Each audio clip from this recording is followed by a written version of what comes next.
Алла тағала мұсылмандарды, өзінің сүйген иман келтірген құлдарын әрдайым қорғайды дейді. Сонда бір адамнан сұрақ шығады ғой. Соғыс болып жатыр әр жерлерде. Соғыс болып өтіп кетті. Кейбір жерлерде мұсылмандарға қысым көрсетіліп жатыр. Бұрын тарихта да қысым көрсетілген. Онда Алла тағала қорғайды деген мына Құранның аятын қалай түсінеміз дейді. Бір-біріне қарсы келмей ма дейді. Мына дүниенің ақиқаты мен мына Құранның аяты. Инналлаха юдафиу анилладина аману. Иман келтірген адамды Алла тағала қорғайды. Қорғайды деген түсінік, бауырлар, кең мағыналы түсінік. Сізге не маңызды, соны қорғайды Алла тағала бірінші орында. Сіз өзіңіз мұсылман ретінде айтыңызшы, сізге бұл өмірде не маңызды? Мысалы дейік, сізге бір періште келді да, өлім періштесі, қолын созды, кеттік деп. Әкелді қолыңды, кеттік деді да. Енді білесіз ғой, өлім періштесінің қолы созылғаннан кейін ол қол қайтпайды. Қайтып алып қоймайды да, қол созылады, болды ол. Сіз қолыңызды оған қарсы созып кеттік десеңіз де, жоқ бармайым десеңіз де кетесіз да. Сондай бір сәтте сізде қандай нәрсе қымбат? Айтыңызшы. Не нәрсе қымбат? Сіз үшін ең құнды. Жаныңыз қымбат па? Кетіп қалады қазір. Уақыт, ол да таусылды.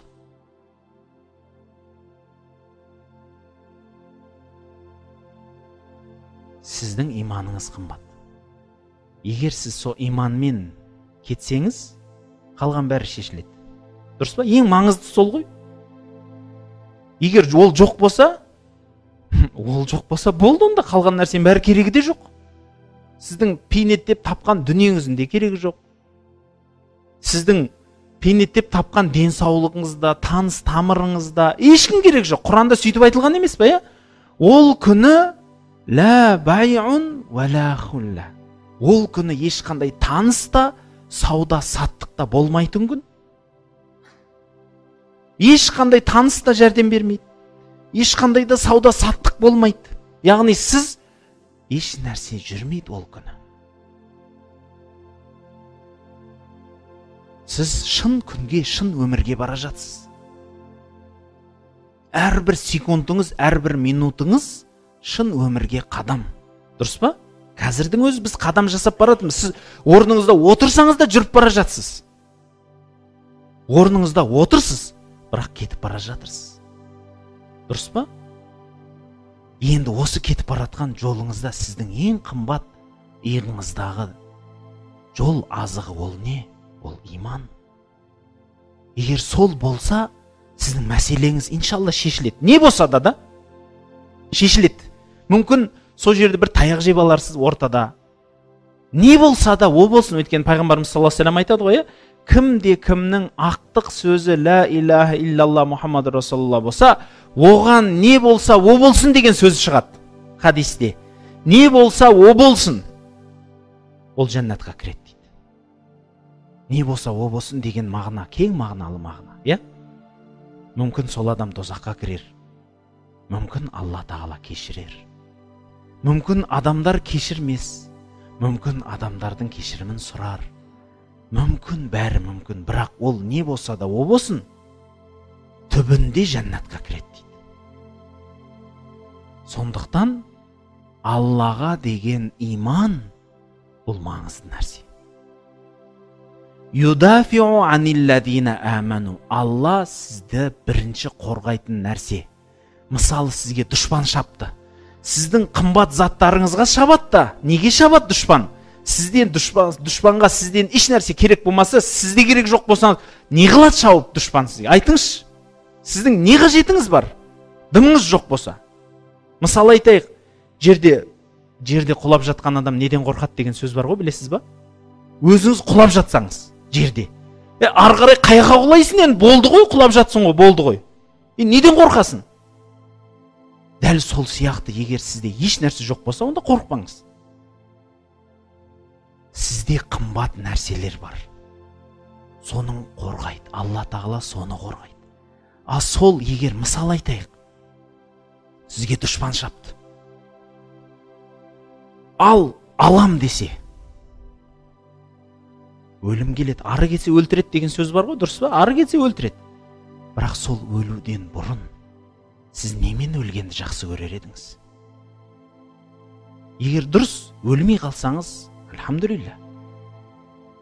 Бірақ ажал деген бар, есептейлі уақыт деген бар.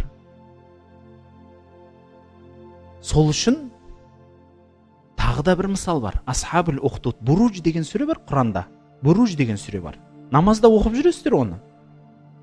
Сол Буруж сүресінде Асхабул Ухдуд деген уақиға, үлкен қазылған ордың егелері деген уақиға айтылады. Сол үлкен ордың егелері деген сөз шамаменен 10.000 адам. Бір Зу-Нуас деген, Юсуф Зу-Нуас деген, яғни Нуас деген сөз мына жерге қойылған шашты айтады. Еврей дінін ұстанатын бір иемендік патша тарихта. Патша өзімнің дініме кірмедіңдер, мені Құдай деп білмедіңдер деп, ол кісі діннен де шығып кеткен ғой негізі ол. Енді Яхуди дінінде мені Құдай деп айтыңдар деген сөз жоқ тіпті ше. Ол өзін бірақ Құдайға, культ личности дейді ғой, өзін Құдайға теңеп кеткендігінен сондай ісініп кетіп, мені Құдай деңдер, болмаса өлтірем деп 10.000 адамды отқа жағып өлтіреді.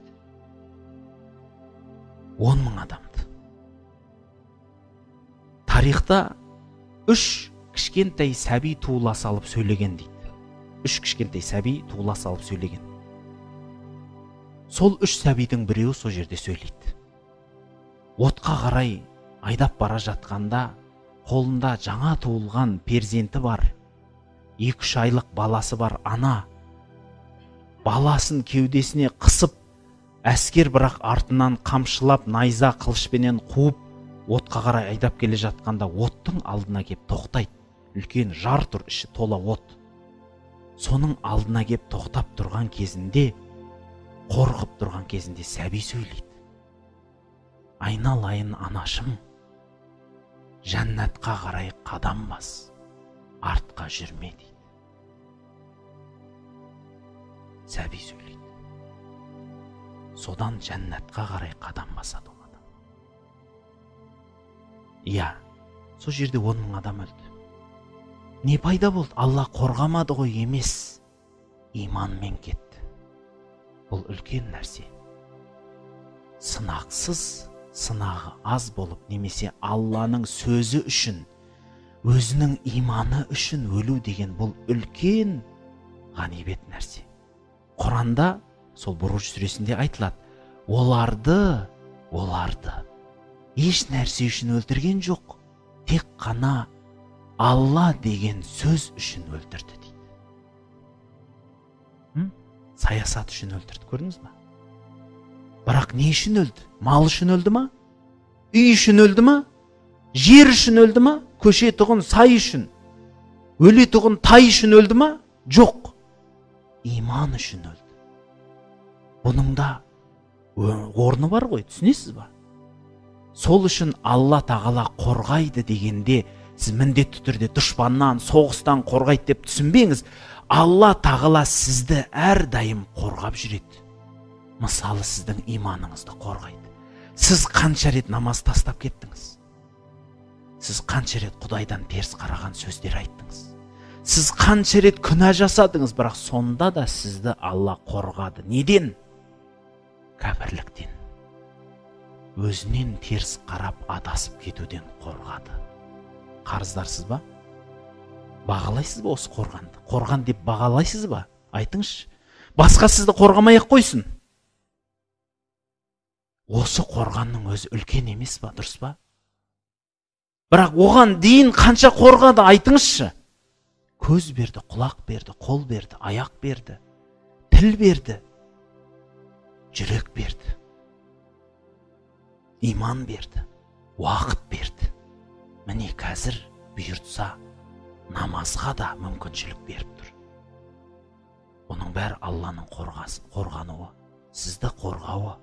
Сол үшін қорғау деген сөзді кең түсініңіз. Өте кең түсініңіз. Біліңіз, Алла Тағала не нәрсені мойнына алса, сол нәрсені орындайды. Сізбенен біз ғана түсінбейміз оны. Түсінбей тұр бірден ойға кететініміз көп қой, біздің пендешілігіміз көп. Мысалы, бір адам хабарсыз кетсе, сізбен хабарласпай қойды біраз уақыт. Сіз ойлап қаласыз, болды, менен теріс қарап кетті ғой, мынау адам досым мені ұмытып кетті дейді. Сіз қайдан білесіз оның жағдайы не болып жатқанын? Мүмкін ол сізді әлі ұмытпай, досым деп сізге намаздарында дұға қылып жүрген шығар. Қайдан білесіз?